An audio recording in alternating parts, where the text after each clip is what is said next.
بسم اللہ الرحمن الرحیم۔ السلام علیکم ورحمۃ اللہ وبرکاتہ۔ الحمد للہ الذی لم یزل ولا یزال حیا قیوما سمیعا قدیرا بصیرا، اما بعد۔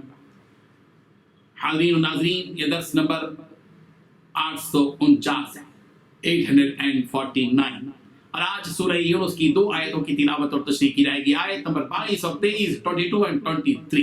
چلیے سب سے پہلے ان 2 آیتوں کی تلاوت کرتے ہیں، لفظی ترجمے اور ترجمے کے بعد تشریح کرتے ہیں۔ اعوذ باللہ من الشیطان الرجیم، بسم اللہ الرحمن الرحیم۔ هو الذی یسیرکم فی البر والبحر حتى إذا كنتم في الفلك وجرين بهم بريح طيبة وفرحوا بها جاءتها ريح عاصف وجاءهم الموج من كل مكان وظنوا أنهم أحيط بهم دعوا الله مخلصين له الدين لئن أنجيتنا من هذه لنكونن من الشاكرين فلما أنجاهم إذا هم يبغون في الأرض بغير الحق يا أيها الناس إنما بغيكم على أنفسكم متاع الحياة الدنيا ثم إلينا مرجعكم فننبئكم بما كنتم تعملون۔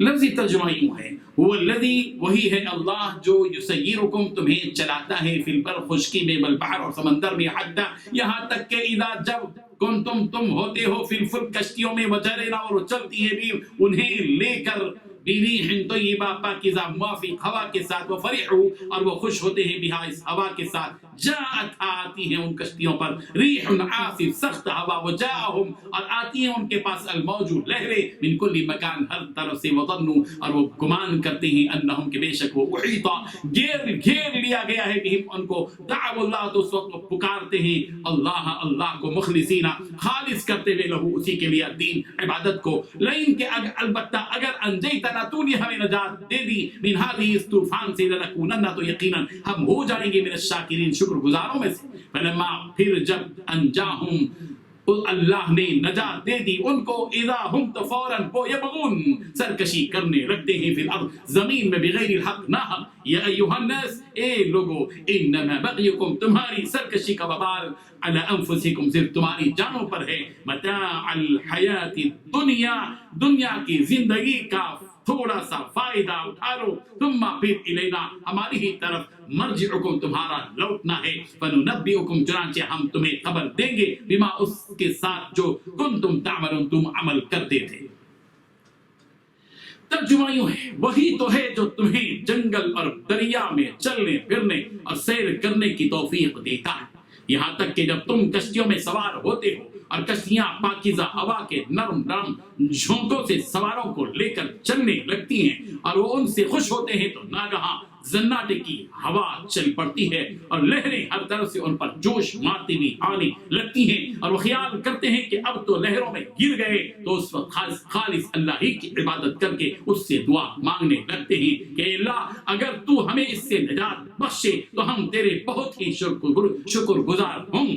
لیکن جب وہ ان کو نجات دے دیتا ہے تو ملک میں ناحق شرارت کرنے لگتے ہیں۔ لوگوں، تمہاری شرارت کا وبال تمہاری ہی جانوں پر ہوگا، تم دنیا کی زندگی کے فائدے اٹھا لو، پھر تمہیں ہمارے ہی پاس لوٹ کر آنا ہے، اس وقت ہم تمہیں بتائیں گے جو کچھ تم کیا کرتے تھے۔ ان 2 آیتوں میں 11 باتیں بتائی گئی ہیں۔ پہلی بات، وہی تو ہے جو تمہیں جنگل اور دریا میں چلنے پھرنے اور سیر کرنے کی توفیق دیتا۔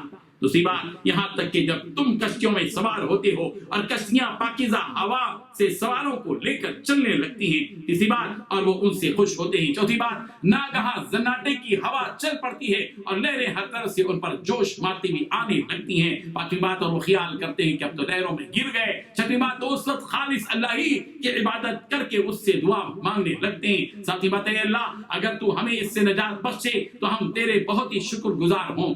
آٹھویں بات ہے کہ جب وہ ان کو نجات دیتا ہے تو وہ ملک میں ناحق شرارت کرنے لگتے ہیں۔ نویں بات، لوگوں، تمہاری شرارتوں کا وبال تمہاری جانوں پر ہی ہوگا۔ 10ویں بات، دنیاوی زندگی میں فائدہ اٹھا رہے ہو۔ 11ویں بات، پھر ہماری طرف تم کو لوٹ کر آنا ہے، ہم تمہیں بتا دیں گے جو تم کیا کرتے تھے۔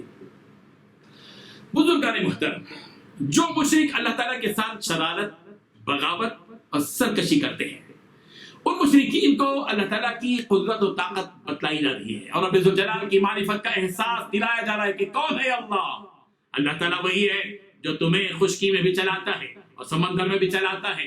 تم سب اس رب ذو جلال کے پیدا کیے ہوئے پرانے اور نئے وسائل اور اسباب کے ذریعے بری بحری اور فضائی سفر کرتے ہو. چوپایوں، موٹر سائیکلوں، بسوں، ٹرینوں اور کاروں کے ذریعے زمینی سفر کرتے ہو. سمندروں میں بحری جہازوں اور کشتیوں کے ذریعے سفر کرتے ہو اور فضاؤں میں ہوائی جہازوں پر سفر کرتے ہو. یہ ساری سہولتیں کس نے تمہیں بخشی؟ اسی رب ذو جلال نے تمہارے لیے اسباب پیدا فرمائے. اللہ تعالیٰ نے اس آیت میں سمندری سفر کے دوران پیش ہونے والے نشیب و فراز کا ایک منظر کھینچا ہے اور اس وقت انسان کے دل پر کیا گزرتی ہے، اس کی زبان سے کیا الفاظ نکلتے ہیں، اس کی وضاحت فرمائی. جب تم کشتی میں سوار ہو کر بحری سفر کرتے ہو اور سمندر میں جب کشتی چلنے لگتی ہے اور جس طرف تمہیں جانا ہوتا ہے اس طرف کی پاکیزہ ہوائیں چلنے لگتی ہیں اور تم اس دل فریب منظر کو دیکھ کر کہ تمہارا سفر طے ہو رہا ہے اور تم اپنی منزل کی طرف رواں دوا ہو، تو تمہیں سفر کی خوشیاں نصیب ہوتی ہیں اور سمندری سفر کی راحتوں سے تم لطف اندوز ہوتے ہو. اتنے میں رخ پلٹنے لگتا ہے، تمہیں تیز و تند ہوائیں آنے لگتی ہیں اور تمہیں خوف ہونے لگتا ہے کہ تم ضرور ہلاک ہو جاؤ گے، غرق ہو جاؤ گے. ایسے وقت بچنے کی کوئی صورت تم نہیں پاتے تو تم پورے خشوع اور خضوع سے گر گراتے ہوئے اللہ تبارک و تعالیٰ کو پکارتے ہو. اس وقت تمہارا دل و دماغ ان بتوں کی طرف نہیں جاتا جن کی تم عبادت کرتے تھے اللہ تعالیٰ کو چھوڑ کر. پھر تم یہ فیصلہ کر لیتے ہو کہ اگر اس خطرناک گھڑی سے نجات مل گئی اور جان بچ گئی تو ہم شکر گزار جماعت میں شامل ہو جائیں گے، نعمتوں کا شکر ادا کریں گے اور ایک اللہ کی عبادت کریں گے. پھر تمہارا حال یہ ہوتا ہے کہ جب تم کو اس مصیبت سے نجات دے دی جاتی ہے تو تمہارا رویہ ہی بدل جاتا ہے اور تم زمین میں ناحق بغاوت کرنے لگتے ہو اور پھر اسی کفر کی طرف لوٹنے لگتے ہو. پہنچی وہیں پہ خاک جہاں کا خمیر تھا. سورہ یونس کی آیت نمبر 12 میں بھی یہ بات دوسرے انداز میں بتلائی گئی. وَإِذَا مَسَّ الْإِنسَانَ الضُّرُّ دَعَانَا لِجَنبِهِ أو قاعدا أو قائما فلما كشفنا عنه ضره مر كأن لم يدعنا إلى ضر مسه. اور جب انسان کو کوئی تکلیف پہنچتی ہے تو ہم کو پکارتا ہے، لیٹے بھی، بیٹھے بھی، کھڑے بھی. پھر جب ہم اس کی تکلیف اس سے ہٹا دیتے ہیں تو وہ ایسا ہو جاتا ہے کہ گویا اس نے اپنی تکلیف کے لیے جو اسے پہنچی تھی کبھی ہمیں پکارا ہی نہیں تھا.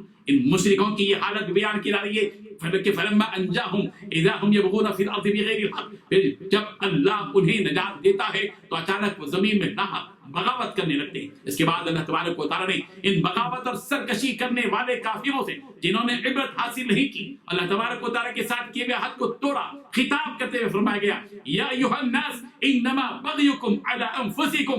اے لوگو تمہاری بغاوت اپنی ہی جانوں پر ہے کیونکہ اس کا وبال تمہارے ہی اوپر پڑنے والا ہے.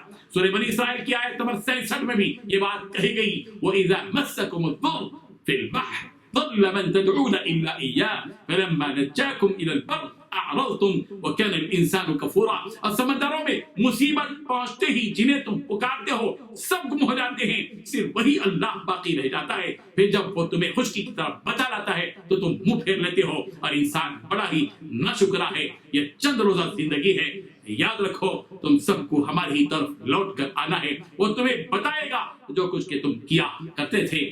معلوم یہ ہوا اس آیت سے کہ بندے مومن کو چاہیے کہ بندے مومن خوشحالی میں بھی اللہ ہی کو یاد کرے، بدحالی میں بھی اللہ ہی کو یاد کرے، صحت میں بھی اللہ ہی کو یاد کرے، بیماری میں بھی اللہ ہی کو یاد کرے، فقر و فاقے میں بھی اللہ ہی کو یاد کرے، اور فراوانی کے دنوں میں بھی جبکہ رزق اس کے پاس پڑا ہوا ہو جب بھی وہ اللہ ہی کو یاد کرے، دولت کی حالت میں بھی اللہ ہی کو یاد کرے، قوت کے زمانے میں بھی اللہ کو یاد کرے، اور کمزوری اور بڑھاپے کے زمانے میں بھی اللہ ہی کو یاد کرے، اور کامیاب ہو جب بھی اللہ ہی کو یاد کرے، ناکام ہو جب بھی اللہ ہی کو یاد کرے. اپنے رب سے غافل بن جانا یا اپنے رب سے منہ موڑ لینا یہ بندے مومن کے لیے یقیناً خسارے کی بات ہوگی. اللہ تعالی ہم سب کو عمل کی توفیق عطا فرمائے. وآخر دعوانا ان الحمد للہ رب العالمین.